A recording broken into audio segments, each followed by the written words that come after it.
Have you ever felt something was wrong, but couldn't explain why? Like the road kept going even after you should have arrived. Have you ever been welcomed into a place that already knew your name? Lights on, music playing, smiling faces that felt a little too familiar. Or stood somewhere built to keep people in, where the walls remember every scream and the doors were never meant to open again. Tonight, you're listening to just one story. You're listening to 3 nightmares carefully stitched together, each one marking a step further from safety, each one bringing you closer to the truth. If you stay in the dark, put on your headphones and listen carefully, because once these stories begin, you won't be able to look away and you won't be able to escape. You thought the road would eventually lead somewhere familiar, that if you kept moving, you'd find an exit. But some places don't let you leave. They let you arrive. And when the lights come on, you realize this wasn't the end of the journey. It was the invitation. If you're hearing this, you've driven too far on the abandoned stretch of Route 66 in Arizona. The static isn't just noise, it's listening, and it knows you. My phone died hours ago. No bars, no GPS, just desert. Endless black ribbons of asphalt stretching into the horizon, swallowed by heat mirages and distant mountains. I kept driving because stopping felt wrong, because the silence felt expectant. Then I heard it. Static. Not the wind, not the hum of my engine. Radio static. It came from the dashboard, faint at first, broken, rising and falling like a pulse. I hadn't touched the radio. I hadn't turned anything on, yet the sound grew sharper with every mile. Eli, it's time. My pulse kicked up. No one was there, only the highway ahead. The radio knew things, secrets, things I had never told anyone. About the night I skipped class, about the fight with my roommate, about the fear I buried deep inside. Every turn, every shadow aligned with the words. A wind gust rattled the car. I thought I saw a figure running across the road. When I blinked, it was gone. Only the static remained, growing louder, insistent. I reached the roadside diner, flickering neon. The radio said, "Your past is waiting for you." I stepped out. The diner's windows reflected more than my face. Faces from memories I tried to forget. Watching, whispering. Inside, booths were empty, yet the radio filled the room. Music, laughter, arguments I'd had replayed like ghosts. Every detail uncanny, intimate. I ran back to my car. The tires felt heavy, as if the road itself resisted me leaving. A storm rolled in. Black clouds blotted out the stars. Lightning illuminated the empty stretch. I saw a truck in the distance, hazards blinking. I swerved. It vanished. The radio whispered, "You cannot outrun yourself. The highway remembers." The road curved. My tire screeched. And I saw him, my younger self, in the cracked asphalt, waving. A smile I hadn't seen in years. The radio turned to music, a song from childhood. The highway knew. I wanted to cry, to scream. The desert swallowed me. The road, the truck, the diner, all fading into silence. Static remained. The radio hummed, patient, unyielding. The highway was alive, breathing, watching. I reached for the ignition. The key wasn't there. My hands empty. My car gone. And then I understood. I had never left. I was still on the highway, still moving, still listening. The radio whispered louder. Every mile marker disappeared behind me. The past climbed into the windshield, memories long buried, regrets, confessions. The highway itself was rewriting my story. Figures appeared along the roadside, travelers I recognized from old photographs, faces from my childhood.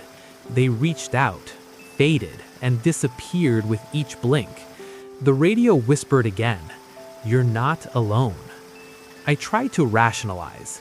It must be exhaustion, hallucinations, dehydration. But every detail, the wind, the static, the shadows, was too precise, too personal. And the desert waited, patient, expectant. Mirages appeared. Motel signs, gas stations, long-abandoned towns. Windows reflected my secrets. Doors opened to empty rooms, and the radio continued. The highway remembers everything. I drove faster. Each mile stretched. Sunset bled into twilight. No other cars, no lights. Only me, the road, and the static that knew my name.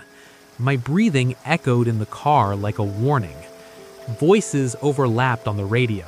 My roommate arguing, my parents scolding, my mistakes, my regrets. I slammed my hands on the wheel. The static became unbearable. My own voice whispered back, "Eli, it's time." An abandoned gas station appeared. Pumps rusted, windows cracked. I stepped out. The radio sang a song I had danced to as a child. Shadows moved inside. I ran back to my car, every step heavy, every breath shallow. Wind picked up. Sand whipped across the asphalt. A distant howl echoed. Something shifted in the headlights' glow. I couldn't tell if it was real. Static filled the car. "Do you remember?" the radio asked. A figure appeared on the road ahead. Male, waving, familiar. When I slowed, it vanished. The radio repeated, "The highway chooses who it calls."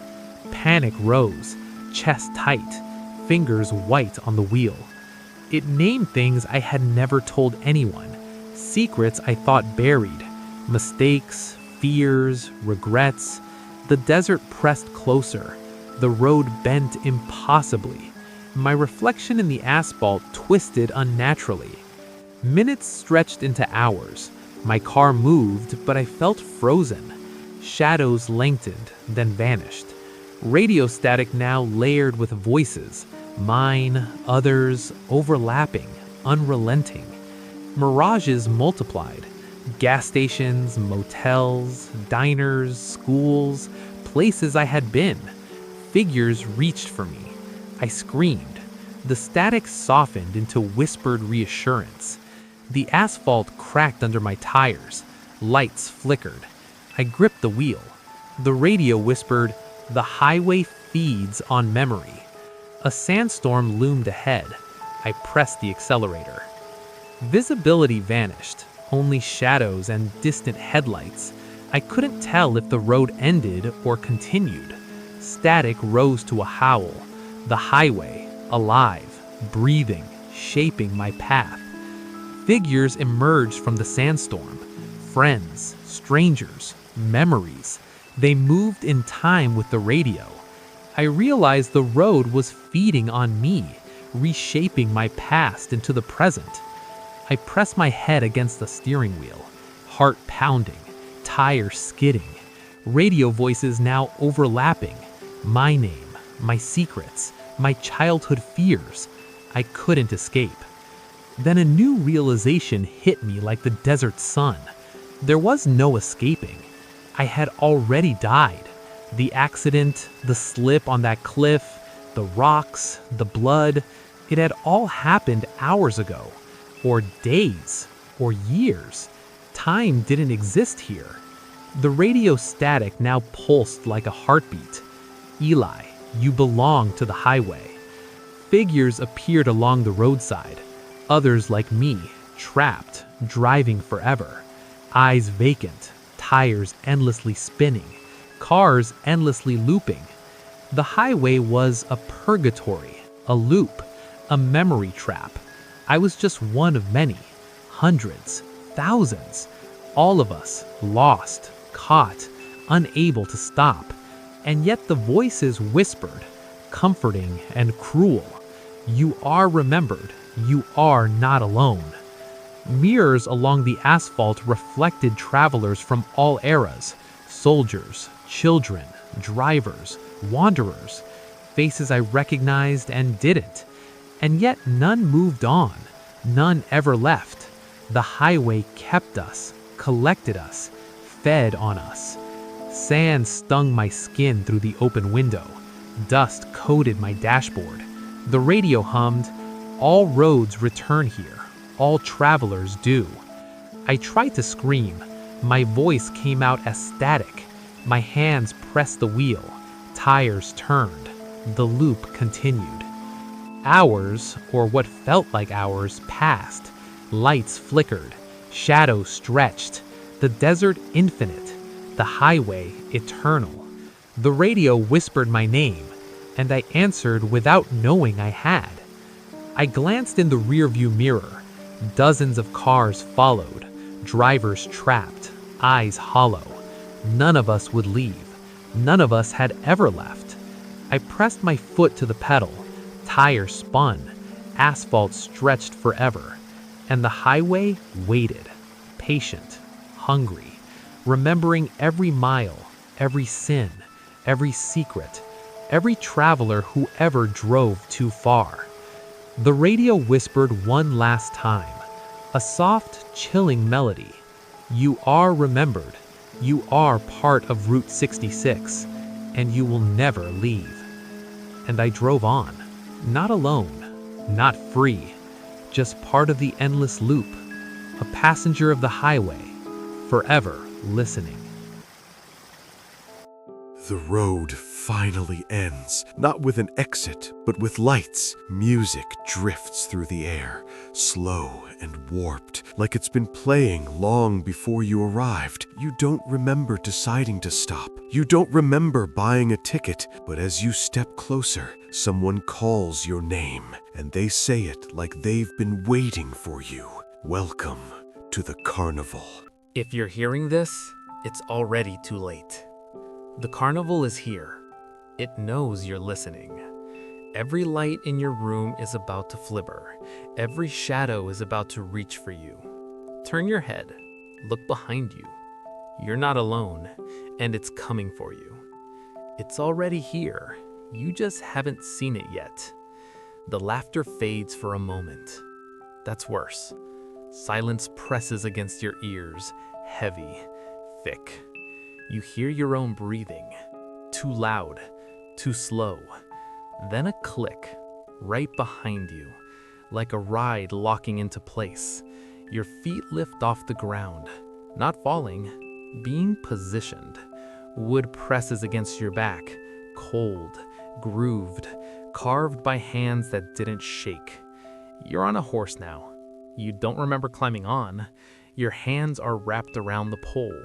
You didn't choose to hold it. The pole hums. It vibrates through your bones. The carousel jerks. Once, twice. Then it starts to rise. Up and down. Up and down.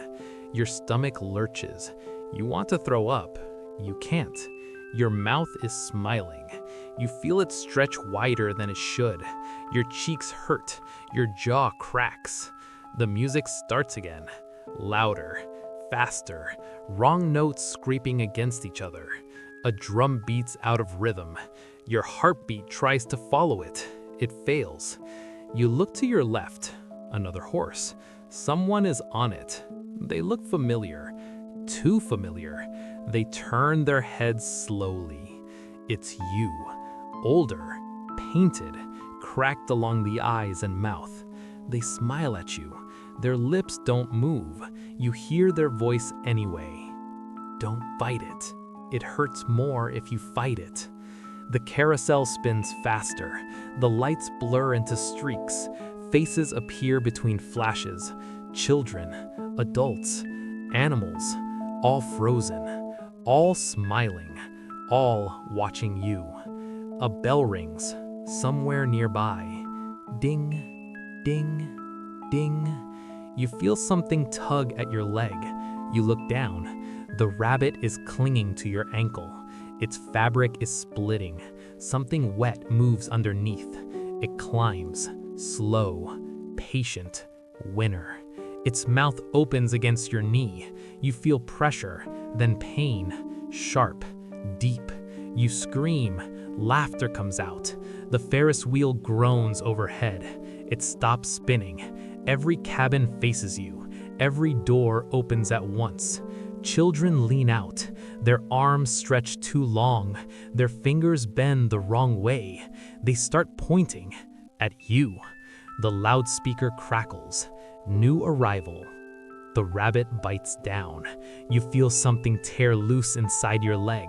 Not flesh, something harder. You hear wood splinter. Your skin tightens. Your joints lock. You can't bend your knee anymore. You don't need to. The carousel doesn't stop. It never stops. A shadow moves beneath the platform. Something big, something dragging.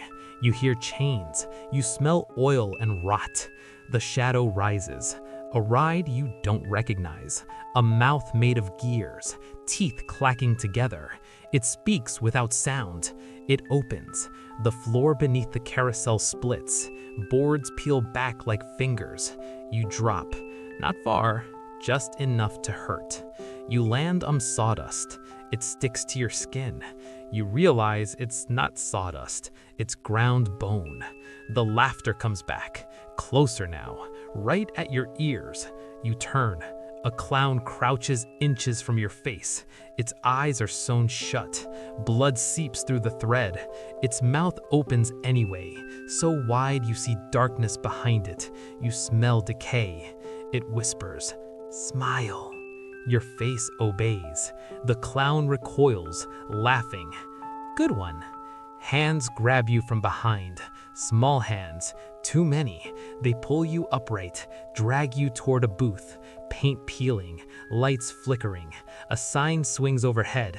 Guess your weight. The scale waits. You're pushed onto it. The needle spins wildly. It doesn't stop. The attendant leans forward. Its head tilts too far. "Let's see what you're worth." The needle snaps. It points to a word instead of a number. Forever. The booth collapses. You fall again. Into darkness, into music, into screaming that might be yours. You hit wood. You don't bounce. You stick. You realize you're lying flat. Arms out, legs straight. Nails press into your wrists. Someone is hammering. Tap, tap, tap. Each hit sends a shock through you. You can't scream. Your mouth won't open. A voice hums nearby. A lullaby. You recognize it. You heard it as a kid. You don't remember who sang it. You don't want to. The hammer stops. The voice whispers, "Hold still." Paint drips over your face. Warm, thick. It seeps into your eyes. You blink. You can still see. The world looks shinier now, brighter. Wrong. You're lifted, hung, hooked. You realize you're a prize now. Stuffed animals hang beside you. They twitch. One turns its head. "Welcome." The bell rings again. A ball rolls across the floor. A hand throws it. The bottles shatter. "Winner!" The hook jerks. You're lifted higher. Your body doesn't hurt anymore. That scares you more than the pain did. You look down. Your feet aren't feet. They're carved, polished, painted. Your fingers don't bend. They curl perfectly. The carnival lights flare. Music swells. The Ferris wheel starts spinning again. The carousel turns below you. You see someone standing at the gate, watching, listening. You want to warn them. You open your mouth. Laughter pours out. The sign at the entrance creaks. "Welcome back." Fresh paint drips. It spells a new name. Not yours, not yet. The loudspeaker hums softly. "Thank you for listening." The lights go out. The music stops. Morning comes. The field is empty again. Corn sways in the wind. People drive past. No one looks twice. Except you. You're still here, waiting, smiling, listening. Because when someone presses play again, you'll hear them, and the carnival will open. If you're still breathing after that, then like this story. Subscribe if you dare, and stay tuned, because the carnival isn't finished. There are more whispers, more laughter, more nightmares waiting, and the next story might be about you. The music doesn't stop all at once. It slows, warps, then disappears. The lights go out one by one, like something shutting its eyes. The smiles vanish, the laughter drains away, and what's left is silence, thick, heavy, and waiting. You're not surrounded by tents anymore. You're standing in front of stone and iron, a place built to hold the ones who didn't belong anywhere else, a place that never forgot them. The gates are already open. Welcome to Blackstone Penitentiary. You never forget the first time you see an inmate die of fear. Not violence, not illness, pure, unadulterated terror. In a place built to cage monsters, some things refuse to stay in their cells. Blackstone Penitentiary has stood for over 100 years, officially. Unofficially, records don't agree. Some maps show it, some don't. Satellite images blur over this patch of land like someone smeared a thumb across reality itself. You hear the wind moan through barred windows, distant coughing. Briggs, 28 years on the job, the kind of man who didn't waste words. Rule number 1 on night shift, you don't make eye contact with cell 14. The way he said it wasn't casual, not a joke. It was a prayer he didn't believe would work anymore. You ask him why? Because the last guy who did is in hospital 3 states away, screaming about smiling shadows, about a woman who keeps asking him to open doors that aren't there. A distant metal clang echoes down the corridor. You laugh, not because it's funny. Fear hates being acknowledged.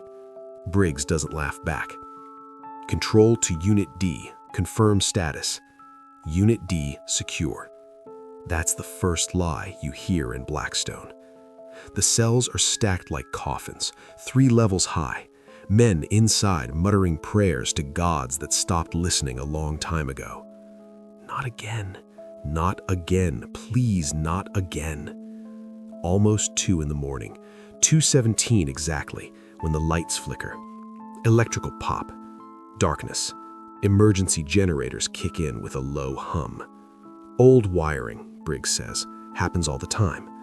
But when the lights come back on, every inmate is standing, pressed flat against the back walls, as far from the bars as they can get, like something walks the corridor and they are trying not to be seen. Water drips. Jake, you seeing what I'm seeing? Seeing what? Check the thermal on camera 7. The corridor looks empty, but the thermal shows a man-shaped absence. Cold, perfectly human, standing, waiting, not moving, not breathing. The stalker's making rounds. What is it? Don't acknowledge it. That's how it learns you exist. Then you hear it. Wet, dripping, slow, thick. It's coming from cell 14. Pearson is pressed against the wall, except the wall isn't solid anymore. It moves like thick liquid, like wet cement. His shoulders are already inside it, his face half swallowed. And he's smiling. Not screaming, smiling. 30 seconds later, he's gone. Just a dark stain soaking into concrete. Pearson was a lifer, killed his whole family. The thing in cell 14 doesn't like competition. That's not a cell, kid. That's a door that learned how to pretend it's a wall. After Pearson, the inmates stand all night whispering the same word.